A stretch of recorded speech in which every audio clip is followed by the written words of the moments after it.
Greetings adventurers, this is Lauren Gaming and welcome back to another video where I break down what was discussed in the latest DanMemo live stream and of course the stuff that was data mined for the stuff that is happening tomorrow night. First of all, I just want to say this news is just fantastic because a week after I did that future character speculation video, we did indeed get a new character that I was talking about in the video. And this character is, well actually before I get into that, and you can probably see it already, before I get into that I just want to thank the people on the unofficial DanMemo Discord. Thank you so much for bringing all this information to us and data mining the files. Without you, doing this would be a bit more difficult as I don't know too much Japanese besides my anime knowledge, so thank you again to Craigs, who is the moderator on that channel. Thank you so much. And there will be a link to that Discord in the description of this video. So, without further ado, let's get into the new character. You see her right there, and you see her once more right here. The 4-star lieutenant from Loki Familia, who you might have seen in the Sword Art Online anime, and in some of the events. She did appear a little tiny bit in that Grand Day event. Miss Anakitty Autumn, or as people like to nickname her, Aki. And she's going to be a 4-star unit, and she'll be a balanced character who has physical attacks. Water physical attacks are still going to the water theme, so it kind of looks like from these past two very record busters that she's going to stay fire damage for the majority of her attacks. So water, guys. Those water units from the last summer event and now more water stuff. So hopefully we'll get more elements later on, but we're on the water train right now. But let's go over her skills real quick from the translations. Her special arts is an AoE Ultra Water Physical Attack with a 30% chance of seal. So, seal is a really good effect, but usually you want to use your special arts on a stronger character because the goal of your special arts is to do a lot of damage, but it's not that bad of an attack. Her first skill is the main highlight. It's an AoE Mid-Water Physical Attack with a Strength and Magic debuff to your opponents by 35%. Note that Kino's is 20% for both, and Gale Disguise Ryu is only 30% for both. So this is actually a stronger debuff than both those two characters, but it's only for 3 turns.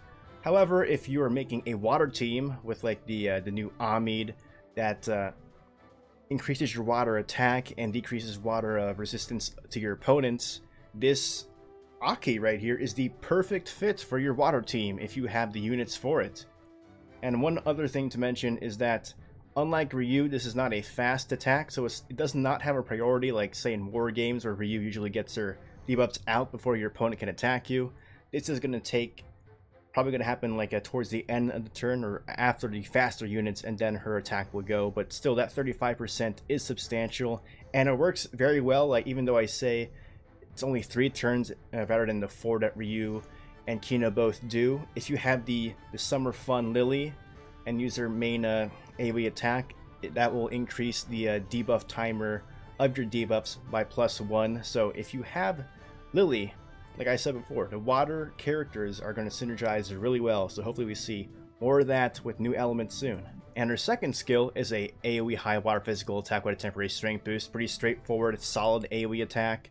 And her third skill is a single target high water physical attack with a temporary strength boost. Again, another solid standard attack, but very powerful. Even though she is a balanced character, her strength isn't as high as other physical characters would be. And the other thing to note is that she does not have her own character weapon yet. But again, because she is a water character, she's going to synergize really well with the new Ami that increases your water attack and decreases enemy water resistance, along with the new 4-star Ana that came from the last event that also decreases enemy water resistance. So that is a new Anakitty Autumn, or I'll just continue to call her Aki. And she will be in what is, funnily, also in my last video, I mentioned how it would be an interesting concept to have Familia type banners. And lo and behold, look what we got here, a Familia banner, Loki Familia Gacha. So, in this Gacha banner, it'll feature Banquet Dress Loki, the assist, on Princess Eyes, Great Swordsman Finn, and of course the new Aki. On this particular banner, on your 1st, 4th, and 7th, and 10th multi-draws, the guaranteed unit that you will get will be Aki. You can get all these other units from the other draws, of course, but your guaranteed unit will always be Aki, so that if you do all the polls on this banner, you will have at least a +3 Aki, which is kind of cool. Kind of cool. And here, there's also will be a paid Iris banner for Aki. So if you take advantage of doing all the polls on the Lucky Familia banner and then do this paid Iris banner, you have a +4 Aki. Just boom. Really, really nice to have an adventurer just +4, pretty much guaranteed. Just guaranteed straight up. Limit broken characters are so much more powerful than just like having a bunch of +2s or +3s. +5s is the goal. Alright, so enough fangasming over the inclusion of a new actual character into the game. Like, oh my gosh, like I'm tired of all these copies of Eyes and Lafia and Hestia. Give me some new characters. Boom. Very exciting. Aki's pretty cute.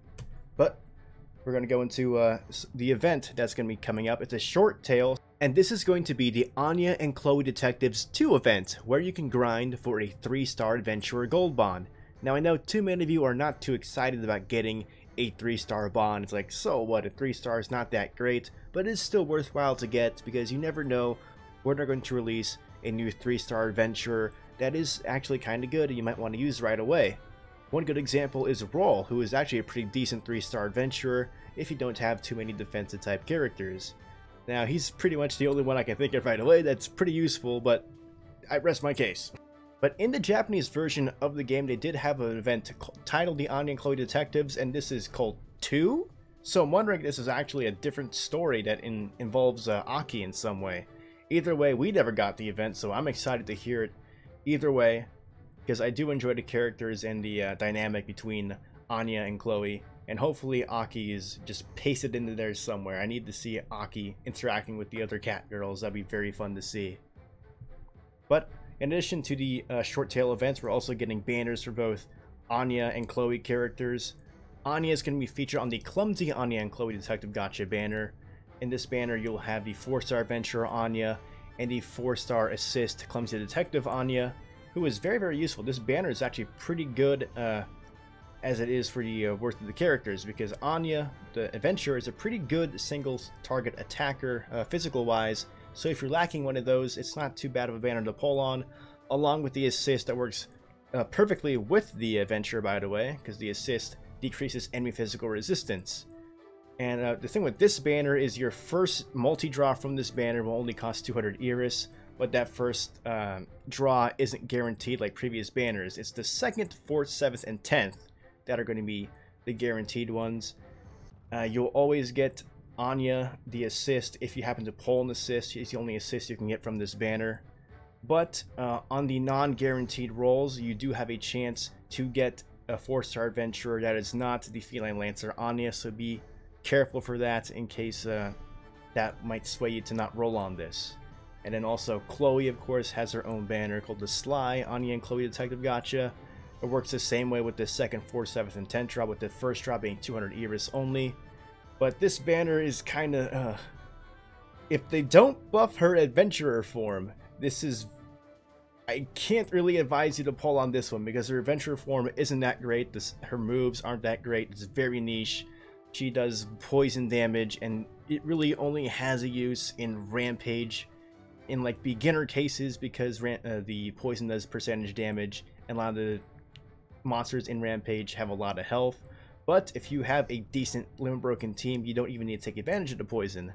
So anytime you pull Adventurer Chloe, you're gonna probably be pretty sad. But the assist Chloe is really good because she nullifies the first physical attack done to your characters, and a +5 she does too. You probably see her a lot in war games, negating your physical attacks and making you very mad. But that's something you gotta think about before rolling on the Chloe banner. I know I'm gonna be rolling on the Loki Familia banner because I don't have Brave Swordsman Finn at all, and I need limit breaks for Honor Princess Eyes, and I would not mind getting Aki, because I'm just excited we're getting a new character. And if there wasn't enough banners to spend your Iris on, there's going to be a pickup gacha for Elf's Honor Lafia. She is actually by herself in a close environment. She is probably the best mage character in the game because she has her 75% magic boost by herself. The new Water Lafia also has that, but she's single target focused. And this one has a good AoE attack that also reduces magic resistance. So if you're needing a big powerhouse for your team magic-wise, Elf's Arnold Lafia is a good pick to think about. But with all these Gacha banners going around, you really got to think about what your team needs, and also, if you're just playing this game for fun, what characters do you like the most? Because that's always a fun way to play the game. And there will also be a heroic trial to get a bond for Countess Seer. If you don't remember what Countess Seer is, she came with the Grand Day event with the release of the first parts of episode Ryu. She is the assist that if you put onto an adventurer, you charge your special arts bar faster. And you may see her in war games, like some teams play Protect this one adventurer, these two adventurers, and they have the Countess Seer, and they just do their special arts before you can, and then end up winning because of that. So if you have Countess Seer and you use her a lot, this is a good opportunity to increase your power. And if you don't have Countess Seer, this is just preparing for the future for when you do get her, or if you just don't like this at all, or have Countess Seer +5 already, there's 10 dope for you. And there's going to be a Meow Meow locking campaign, of course, because the 3 central characters in this event and banners are cats. This login campaign across the board, if you log in every day, will give you 66 eras combined, 2 Hero Fauna, and 200k Valis. So that's kind of nice. That's on top of our regular login bonuses. Any more than we already get is always appreciated. So I, for one, am looking forward to this event. I do like the cat girls. I love a lot of the characters in DanMachi. So any more content added to the game that has story interactions between characters, I enjoy a lot. And having a new actual character, not versions of a character we already have in the game, just makes me so excited. I'm glad to see Aki take a stand here. Anakitty Autumn, of course. Always wonderful to see a brand new character added to the game. Hopefully that keeps happening over the course. And you can see the other characters I mentioned in my future speculation video, which I'll link at the end if you haven't seen it already. There are more characters that we need to get into this game. And I know they're trying to like spread it out until we get season 2 of the anime and the movie, but I see too many Hestias, it just gets in my head. I like her as a character, but sometimes it's just too much. And as I said before, this is going to be a short tail event, and usually that's a precursor to getting a big substantial update in the future, so hopefully that's what's going to be happening. My big hope is that we get the second part to episode Ryu, because we only covered the first half of this light novel, and we got a whole second half to deal with here, and it's going to be about Chloe, Lunar, Anya, and Ryu, and Seer, of course, and how they all meet the Benevolent Mistress. So hopefully that's what happens next, or what happens in the near future, because my god, guys, Lunar needs a 4-star unit. All these other girls got 4-star units. She needs one. She has that outfit already. She got that outfit during the Grand Day event, but we haven't seen her in action yet. So come on, let's go. Lunar 4-star, campaign it now. So hopefully you guys are looking forward to this event. I know I am, because of the story and the new character. Always exciting to get new characters into the game. But guys, thank you so much for watching this video. If you found this helpful or informative, please give me a like and subscribe to my channel for more content. If you want to stay updated on what's going on, follow me on Twitter and join my Discord for any questions and discussion. And as always, continue enjoying your time venturing in Mario and the dungeon. This is Lauren Gaming, and I'm signing out.